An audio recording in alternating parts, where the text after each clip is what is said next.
yung mga presinto, isara. That might be radical for some people. But could you run us through that? What is the end goal there, and what is the argument there? Hanggang ngayon naman, dali mo sa presinto yan.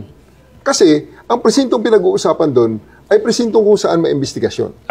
Itong mga pinapasara ko, ito yung mga presintong hindi pagdadalhan ng mga tao for investigation. Ito ay mga presinto na tinatambayan ng pulis, naghihintay ng tao, magrereklamo sa kanila, at sila ay magre-responde, at hindi nila ibabalik sa presintong yon, ibabalik nila sa headquarters kung nasaan merong investigation division. Parang ito yung throwback ng beat system ng mga police. You pound the beat.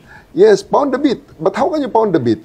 If you have that presinto or police box na babantayan mo, parang, di ba, counterintuitive. You're pounding your cellphone. Yeah, you're pounding your cell phone, exactly. Exactly. So, counterintuitive yun. So, rather than them staying in those police boxes, I would rather have them stay on the streets or ride a patrol car, ride a motorcycle, or kung wala man, edi maglakad sila doon sa mga areas na kung saan sila visible dahil ang mga lugar na kanilang pupuntahan ay hindi naman malayo doon sa isinasarang PCP.